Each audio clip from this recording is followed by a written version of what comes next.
नमस्कार दर्शक बंधु गाँ हांडीशाल यूट्यूब चैनल को आपण मानक स्वागत। आज मु आपण मानक पई नहीं आसी नॉनवेज रेसिपी चिंगुड़ी लके। आज मु चिंगुड़ी नुआ प्रकार रोषे करी सेटा मो निजस्व स्टाइल रे करी। एथिरे पियाज टमाटो टिके अधिका लगी थाए, अदा रसुण मसला बहुत कम यूज होता है, बहुत कम समय भी लगी थाए। तैयारी करिया विधि बहुत सहज। सबु बेले चिंगुड़ी झोल तरकारी खाउचंती, थरे एपरी नुआ स्टाइल रे चिंगुड़ी को तरकारी करंतु, चिंगुड़ी लकई करी खांतु। देखिबे ए चिंगुड़ी लकईर नियारा स्वाद को केबे भी भूली परिबेनी। याकू रुटी भात सहित खाई परिबे। वर्तमान चिंगुड़ी लकई पई आवश्यक सामग्री प्रस्तुत प्रणाली देखि नबा। एबे आमे चिंगुड़ी लकई पे आवश्यक सामग्री देखि नबा। सेति पे मु 300 ग्राम चिंगुड़ी नेइची। चिंगुड़ी रो एपरी चोपा बाहर करी ताकू धोई नेइची।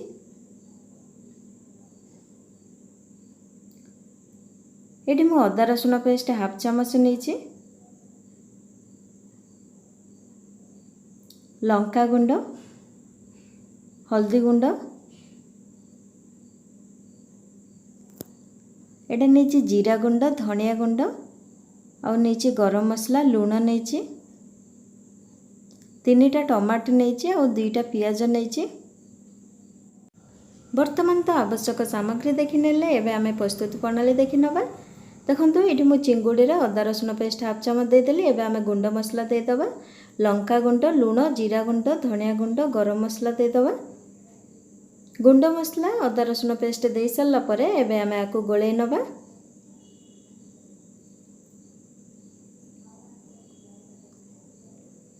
देखंतु चिंगुड़ी सहित मसला गोळेला परे एबे आमे 20 मिनिट पर्यंत रखि नबा।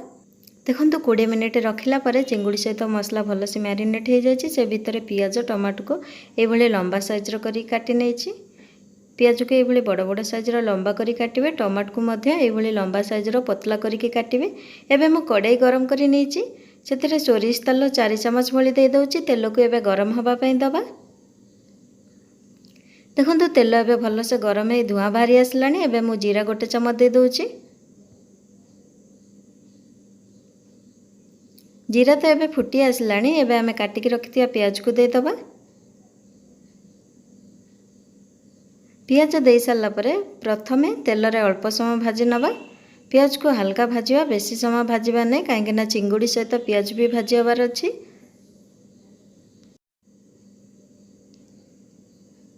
देखंतु एई भली पियाज को रखिबे।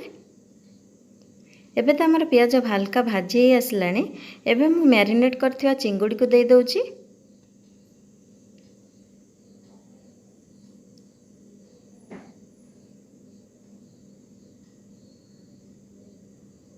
एपरी पियाज उपरे चिंगुड़ी के रखी अल्प समय भाजिला परे एबे मु एपट साइड के उल्टै नउछि।